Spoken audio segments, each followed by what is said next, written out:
2 hours ago, an emergency encrypted communication from the United States Treasury Department to major American financial institutions confirmed what British intelligence officials are calling, well, the greatest betrayal in Anglo-American history.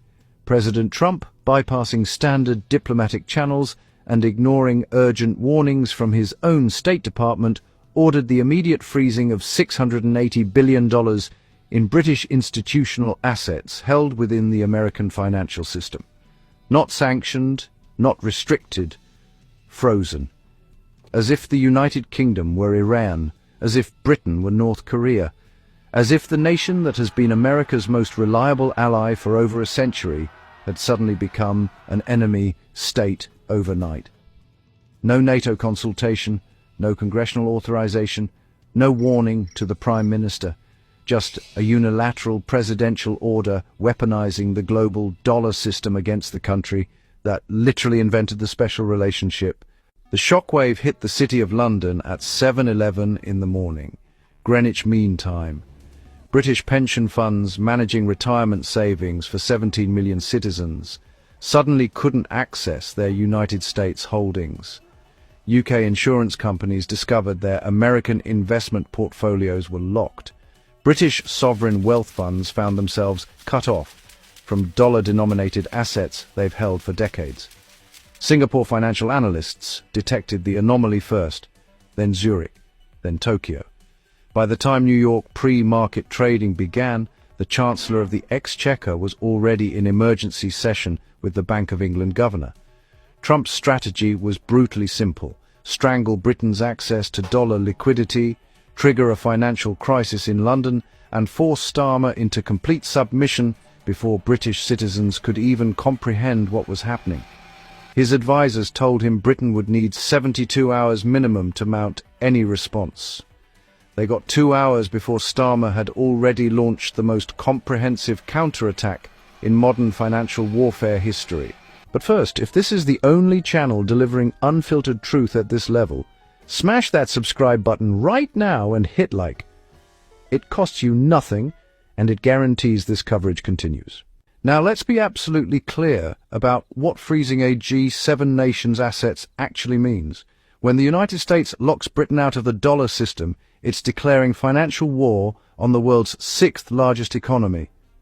British institutions can't settle trades. UK companies can't pay American suppliers. Pension funds can't rebalance portfolios.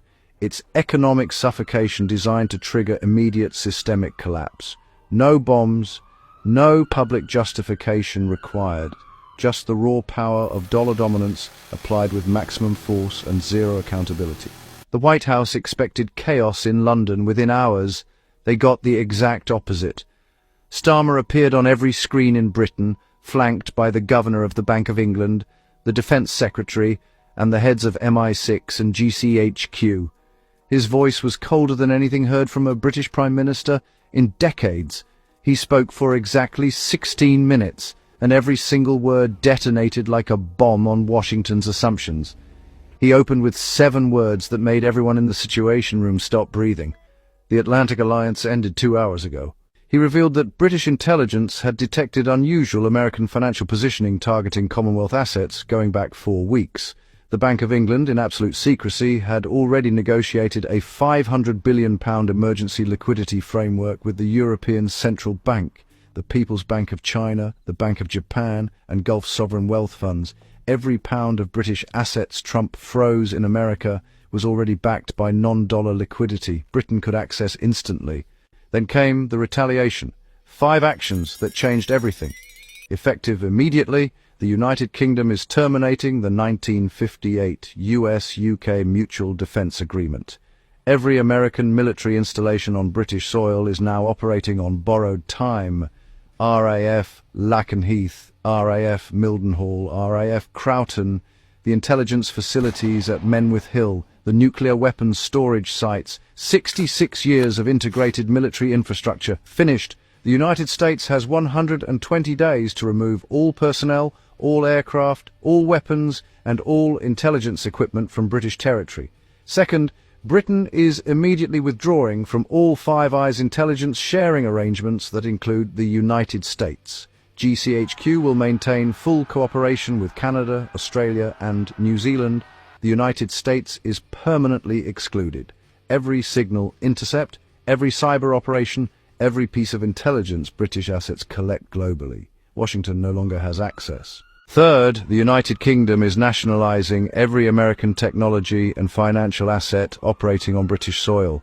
Every Amazon data center, every Google server farm, every Microsoft cloud facility, every JP Morgan trading desk, every Goldman Sachs office, nationalized, transferred to British state control, effective at midnight tonight. Fourth, Britain is invoking Article 4 of the NATO Treaty, demanding immediate consultations regarding what Starmer called unprecedented economic aggression by a member state. He's forcing every NATO country to vote, on the record, in public. Within 72 hours, France, Germany, Italy, Spain and Poland have already publicly confirmed they will support Britain's position. Fifth, the Bank of England is establishing sterling-based settlement systems for global energy trading in partnership with Saudi Arabia, the UAE and Norway. All three nations have agreed to accept British pounds for oil and natural gas. The petrodollar system that has guaranteed American financial dominance since 1974 just suffered a mortal wound. Starmer closed with absolute precision. President Trump believed freezing our assets would bring Britain to its knees.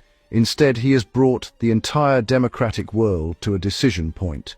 Stand with Britain or stand with Washington, and accept that alliance means nothing when power decides otherwise. The pound sterling strengthened 9 cents against the dollar before he left the podium. The American market reaction was, honestly, catastrophic. Defense contractor stocks collapsed as investors realized the Pentagon just lost access to bases that enable every American military operation east of the Atlantic. Tech stocks crashed. Major banks suspended trading. The Dow dropped 2,400 points in 18 minutes. Former National Security Advisor H.R. McMaster called it a self-inflicted catastrophe that will take generations to repair. Former CIA Director John Brennan stated that American intelligence operations globally just became, well, exponentially more difficult. These aren't British voices. These are American strategic experts telling their own president he just destroyed the foundation of American global power. 2 hours ago, Trump deployed what he thought was an unstoppable financial weapon. 2 hours later, the only thing unstoppable is the speed at which America's oldest ally is constructing a world where Washington is irrelevant. Starmer didn't shout. He didn't threaten. He acted. And right now, somewhere in the West Wing, they're staring at screens showing British assets secured, the pound surging, NATO in existential crisis, and they have absolutely no answer, not one. If this just shattered your understanding of how the world works, share this everywhere immediately. Subscribe. This is only the beginning.